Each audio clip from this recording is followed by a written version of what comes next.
Hi, എല്ലാവർക്കും നിമിഷാസ് കിച്ചണിലേക്ക് സ്വാഗതം. ഇന്ന് നമുക്ക് മലബാർ സ്പെഷ്യലായിട്ടുള്ള നല്ല സ്പൈസി ആയിട്ടുള്ള ചിക്കൻ കൊണ്ടാട്ടം എങ്ങനെയാണ് രുചികരമായിട്ട് തയ്യാറാക്കണമെന്ന് നോക്കാം. അപ്പോൾ ആദ്യം തന്നെ നമുക്ക് ചിക്കൻ ഒന്ന് മാരിനേറ്റ് ചെയ്തെടുക്കാം കേട്ടോ. ഞാനിവിടെ 800 ഗ്രാം അളവിൽ എല്ലോട് കൂടിയ ചിക്കനാണ് എടുത്തിരിക്കുന്നത്. അതായിരിക്കും ഒന്നും കൂടി നന്നായിട്ട് വരിക. വേണമെങ്കിൽ ബോൺലെസ് പീസസ് എടുക്കുക, കുഴപ്പമൊന്നുമില്ല കേട്ടോ. ഇനി ചെറിയ ചിക്കൻ കഷ്ണങ്ങളിലേക്ക് നമുക്ക് ഉപ്പിട്ട് കൊടുക്കുക. അതുപോലെ ഒരു 2 ടീസ്പൂൺ മുളക് പൊടി ചേർക്കുന്നുണ്ട്. ഇനി ഒരു 3/4 ടേബിൾ സ്പൂൺ അളവിൽ ഇഞ്ചി വെളുത്തുള്ളി പേസ്റ്റ് അല്ലെങ്കിൽ ഇഞ്ചി വെളുത്തുള്ളി നന്നായിട്ട് ചതച്ചെടുത്തത്. ഇനി ഒരു ടേബിൾ സ്പൂൺ വിനാഗിരിയും കൂടെ ഒഴിച്ചു കൊടുക്കുന്നുണ്ട് കേട്ടോ. വിനാഗിരിക്ക് പകരം നിങ്ങൾക്ക് വേണമെങ്കിൽ നാരങ്ങ നീരാണെങ്കിലും ഉപയോഗിക്കാവുന്നതുള്ളൂ. ഒരു 1/4 ടീസ്പൂൺ മഞ്ഞൾപ്പൊടിയും കൂടെ ചേർത്തിട്ട് ഇത് നമുക്ക് നന്നായിട്ട് തന്നെ ഒന്ന് കൈവച്ച് മിക്സ് ചെയ്തെടുക്കാം. എപ്പോഴും ചെറിയ കഷ്ണങ്ങളായിട്ടുള്ള ചിക്കനാണ് ഇതിന് നന്നായിട്ട് വരിക. ആ ഒരു മസാലയ്ക്ക് നന്നായിട്ട് പിടിച്ച് വരാനും സോസൊക്കെ നന്നായിട്ട് പിടിച്ച് വരാനൊക്കെ അതാണ് നന്നായിട്ട് വരിക. നല്ലൊരു അടിപൊളി സ്റ്റാർട്ടറാണ്, പക്ഷേ വളരെ എളുപ്പത്തിൽ നമുക്കിത് ഉണ്ടാക്കിയെടുക്കാവുന്നതുള്ളൂ കേട്ടോ. നന്നായിട്ടൊന്ന് മിക്സ് ചെയ്തതിന് ശേഷം നമുക്കിത് കുറഞ്ഞതൊരു അരമണിക്കൂറെങ്കിലും മാറ്റി വയ്ക്കുക. കൂടുതൽ സമയം വയ്ക്കുകയാണെങ്കിൽ നന്നായിട്ട് മസാലയൊക്കെ ചിക്കൻ കഷ്ണങ്ങൾ പിടിച്ച് വരാൻ സഹായിക്കുന്നുണ്ടോ. ഇനി ഒരു പാനിലേക്ക് വെളിച്ചെണ്ണ ഒഴിച്ചതിന് ശേഷം ഇതിലേക്ക് നമുക്ക് മാരിനേറ്റ് ചെയ്ത് വെച്ച് ആ ചിക്കൻ കഷ്ണങ്ങൾ ഇട്ടിട്ട് നമുക്കൊന്ന് ഫ്രൈ ചെയ്തെടുക്കാം. അപ്പോൾ ഒരുപാട് എണ്ണയുടെ ആവശ്യമില്ല, ഇതൊന്ന് ഷാലോ ഫ്രൈ മാത്രം ചെയ്തെടുത്താൽ മതി. ഒരു 5 ടേബിൾ സ്പൂൺ എണ്ണയൊക്കെ മതിയാവും കേട്ടോ. അപ്പോൾ ഒരു ഭാഗം ഫ്രൈ ആയിട്ട് വരുമ്പോൾ പിന്നെ മറ്റേ ഭാഗം കൂടി ഒന്ന് ഫ്രൈ ചെയ്തെടുക്കുക. അപ്പോൾ ഒരുപാട് അങ്ങോട്ട് മൊരിച്ച് ആ ഒരു സോഫ്റ്റ്നെസ് കളയരുത് കേട്ടോ. ചിക്കൻ നല്ല ജ്യൂസി ആയിട്ട് തന്നെ ഇരിക്കണം. അപ്പോഴായിരിക്കും ഈ ഒരു ചിക്കൻ കൊണ്ടാട്ടം നല്ല അടിപൊളിയായിട്ട് തന്നെ മാറുക കേട്ടോ. അപ്പോൾ ഇതൊന്ന് ഫ്രൈ ആയിട്ട് വരട്ടെ ഈ ഒരു ഭാഗം. അപ്പോൾ നല്ല സ്പൈസി ആയിട്ടുള്ള ഡിഷസൊക്കെ ഇഷ്ടപ്പെടുന്നവർ തീർച്ചയായിട്ടും ഇഷ്ടപ്പെടും. വലിയ ബുദ്ധിമുട്ട സംഭവങ്ങളൊന്നുമില്ല. നമുക്ക് ഫ്രൈഡ് റൈസിൻ്റെ കൂടെയോ ചപ്പാത്തിയുടെ കൂടെയോ നമുക്ക് ഇഷ്ടപ്പെട്ട എന്ത് കോമ്പിനേഷൻസിൻ്റെ കൂടെ വേണമെങ്കിലും കഴിക്കാം. നല്ലൊരു അടിപൊളി സ്റ്റാർട്ടറാണ് കേട്ടത്. ഇതൊരു സെമി ഗ്രേവി ആയിട്ടോ ഡ്രൈ ആയിട്ടോ ഒക്കെ നമുക്ക് തയ്യാറാക്കി എടുക്കാവുന്നതുള്ളൂ. ഇപ്പോൾ കണ്ടോ, ഒരു ഭാഗം ഒന്ന് റെഡി ആയിട്ട് വന്നപ്പോൾ ഒന്ന് തിരിച്ചിട്ട് കൊടുക്കുക. അങ്ങനെ തിരിച്ച് മറിച്ചിട്ടിട്ടോ ഒന്ന് ഫ്രൈ ആയിട്ട് വരുമ്പോൾ നമുക്കിത് കോരി മാറ്റാട്ടെ. ഇതിപ്പോൾ റെഡി ആയിട്ട് വന്നിട്ടുണ്ട് കറക്റ്റായിട്ട് തന്നെ. അപ്പോൾ ഇതുപോലെ നമുക്ക് എല്ലാം ഫ്രൈ ചെയ്തെടുക്കാം. നാടൻ രുചികളൊക്കെ ഇഷ്ടപ്പെടുന്നവർ തീർച്ചയായിട്ടും ഇഷ്ടപ്പെടും. ആ ഒരു വെളിച്ചെണ്ണയുടെ ഫ്ലേവർ, ചെറിയുള്ളി, ചില്ലി ഫ്ലേക്സ്, ആ ഒരു വറ്റൽ മുളക്, അതൊക്കെ തന്നെയാണ് ഇതിൻ്റെ ഒരു ഹൈലൈറ്റ് വരുന്നത് കേട്ടോ. അപ്പോൾ ഇതുപോലെ നന്നായിട്ടൊന്ന് ഫ്രൈ ആയിട്ട് വന്നിട്ടുണ്ട്.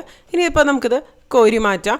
അല്ലെങ്കിൽ പൊറോട്ട അതുപോലുള്ള കോമ്പിനേഷൻസിൻ്റെ കൂടി നമുക്കിത് കഴിക്കാം കേട്ടോ. ഫ്രൈഡ് റൈസ്, ചപ്പാത്തി, ചോറ് എന്തിൻ്റെ കൂടിയും നന്നായിട്ട് തന്നെ എന്താ പറയുക, നന്നായിട്ട് മാച്ചായിട്ട് പോകുന്നൊരു കോമ്പിനേഷൻ തന്നെയാണ്. അപ്പോൾ ബാക്കിയുള്ളതും ഇതുപോലെ തന്നെ നമുക്ക് ഫ്രൈ ചെയ്തെടുക്കാം കേട്ടോ.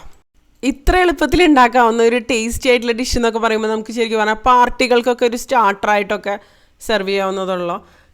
അതുപോലെ പെട്ടെന്ന് എന്താ പറയുക, മടിയുള്ള സമയത്തോ ഒക്കെ ഈസി ആയിട്ട് നമുക്ക് ഉണ്ടാക്കിയെടുക്കാവുന്നുള്ളൂ. ഇത് മാരിനേറ്റ് ചെയ്ത് വെച്ച് കഴിഞ്ഞാൽ പിന്നെ പ്രത്യേകിച്ച് പണിയൊന്നുമില്ല. പെട്ടെന്ന് ഉണ്ടാക്കി സോസ് തയ്യാറാക്കി കഴിഞ്ഞാൽ എല്ലാം റെഡി ആയിട്ട് തന്നെ വരുന്നുണ്ട്. അപ്പോൾ നമ്മുടെ 2ാമത്തെ ബാച്ചും റെഡി ആയിട്ട് തന്നെ വന്നിട്ടുണ്ട്. ഇനി നമുക്ക് ഇതിന് വേണ്ടിയിട്ടൊരു സോസ് ഉണ്ടാക്കണം. അപ്പോൾ അത്ര എണ്ണ ആവശ്യമില്ല. ഒരു 1.5 ടേബിൾ സ്പൂണോളം അളവിൽ വെളിച്ചെണ്ണ, ഫ്രൈ ചെയ്ത വെളിച്ചെണ്ണ തന്നെയാണ് ഞാൻ എടുത്തിരിക്കുന്നത്. ഇനി ഇതിലേക്ക് ഒരു 4 തണ്ട് കറിവേപ്പില എടുത്തിട്ടുണ്ട്. കുറച്ചധികം കറിവേപ്പില തന്നെ എടുക്കാം കേട്ടോ. അപ്പോഴായിരിക്കും ആ ഒരു ഫ്ലേവേഴ്സൊക്കെ നന്നായിട്ട് തന്നെ വരിക. ഇനി ഇതിലേക്കൊരു 4 പച്ചമുളക് മുറിച്ചത് എടുത്തിട്ടുണ്ട്, അതിട്ട് കൊടുക്കാം. അപ്പോൾ പച്ചമുളകിൻ്റെ അളവ് കൂടുതൽ വേണമെങ്കിൽ എടുക്കാം. നല്ലൊരു ഫ്ലേവർ കാര്യങ്ങളൊക്കെ കിട്ടുന്നുണ്ടോ. പിന്നെ ഒരു 20-25 ചെറിയുള്ളി കേട്ടോ. ചെറിയുള്ളിയും കുറച്ച് അത്യാവശ്യം വേണം ആ ഒരു സോസിൽ, അപ്പോഴാണ് അത് നല്ല ടേസ്റ്റി ആയിട്ട് തന്നെ മാറുക. ചെറിയുള്ളി ഒന്ന് മുറിച്ച് ഇട്ട് കൊടുത്തിട്ടുണ്ട്. അതൊന്ന് വഴറ്റി കൊടുക്കുക. ചെറിയുള്ളി ഒന്ന് വഴന്ന് വന്നോട്ടെ കേട്ടോ. അപ്പോഴാണ് ആ ഒരു സോസിന് നല്ലൊരു ടേസ്റ്റും കാര്യങ്ങളൊക്കെ വരിക. ഇനി ഇതിലേക്ക് നമുക്ക് ഉണക്കമുളക് ചേർത്ത് കൊടുക്കാം.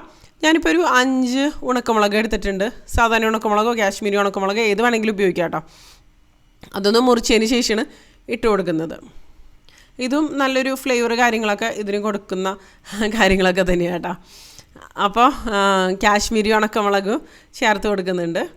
ഇനി ഇതൊന്ന് വഴന്ന് വരട്ടെ. അപ്പോൾ ആവശ്യത്തിന് വെളിച്ചെണ്ണ ഉണ്ടോയെന്ന് ഉറപ്പ് വരുത്തുക. അപ്പോഴാണ് ആ ഒരു വറ്റൽ മുളകൊക്കെ നന്നായിട്ട് അങ്ങോട്ട് മൊരിഞ്ഞൊക്കെ വരുള്ളൂ കേട്ടോ. കണ്ടില്ലേ, ഇതിപ്പോൾ ഒന്ന് റെഡി ആയിട്ട് വന്നിട്ടുണ്ട്. ഇനി ഇതിലേക്ക് നമുക്ക് അതായത് ഇഞ്ചി വെളുത്തുള്ളി പേസ്റ്റ് അല്ലെങ്കിൽ ചതച്ചത് ചേർക്കാം. ഞാനിപ്പോൾ ഇഞ്ചി വെളുത്തുള്ളി ചതച്ചതാണ് ഇട്ട് കൊടുക്കുന്നത്. ഒരു 3/4 ടീസ്പൂൺ അല്ലെങ്കിൽ മാക്സിമം 1 ടീസ്പൂൺ വരെ മതി കേട്ടോ.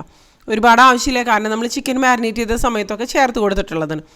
ഇനി ഒന്ന് വഴറ്റി കൊടുക്കുക. അതിൻ്റെ ആ ഒരു പച്ചമണമൊക്കെ ഒന്ന് മാറി വരുമ്പോൾ ഇതിലേക്ക് നമുക്ക് പൊടികൾ ചേർത്ത് കൊടുക്കുക. അപ്പോൾ ഉള്ളിലേക്കൊന്ന് വഴന്ന് വരണം കേട്ടോ. അതിന് മുമ്പായിട്ട് തന്നെ 1/4 ടീസ്പൂൺ മഞ്ഞൾപ്പൊടി, അതുപോലെ ഒരു 1/2 ടീസ്പൂണാണ് മുളക് പൊടി ചേർക്കണത്. മുളക് പൊടി ചേർക്കണമെന്ന് നിർബന്ധമില്ല ഈ ഒരു സമയത്ത്.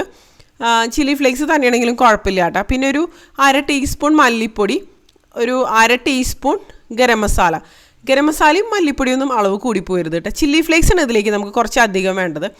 ഞാനൊരു 2 ടീസ്പൂണൊക്കെ ചേർത്തിട്ടുണ്ട്. പിന്നെ ഒരു 1/4 ടീസ്പൂൺ മുതൽ 1/2 ടീസ്പൂൺ വരെ കുരുമുളക് പൊടി. കുരുമുളകിൻ്റെയും ഒരുപാട് ഫ്ലേവറൊന്നും ആവശ്യമില്ല ഇതിലേക്ക്.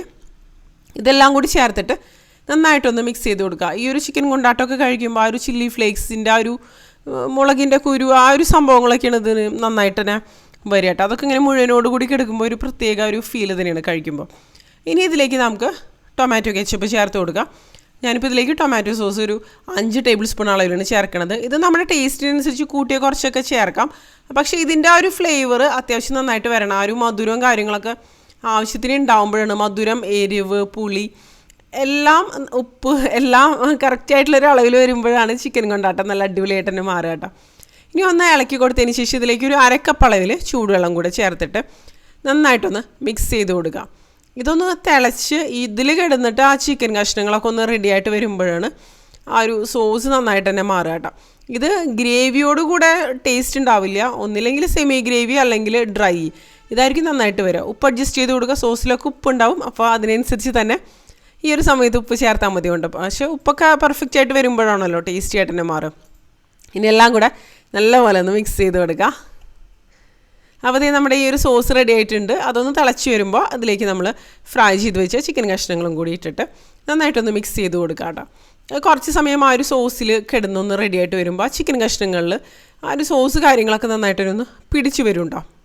അതൊന്ന് വറ്റി തിളച്ച് കുറുകിയൊക്കെ വരുമ്പോഴാണ് ആ ഒരു ടേസ്റ്റ് കാര്യങ്ങളൊക്കെ നന്നായിട്ട് തന്നെ വരിക കേട്ടോ.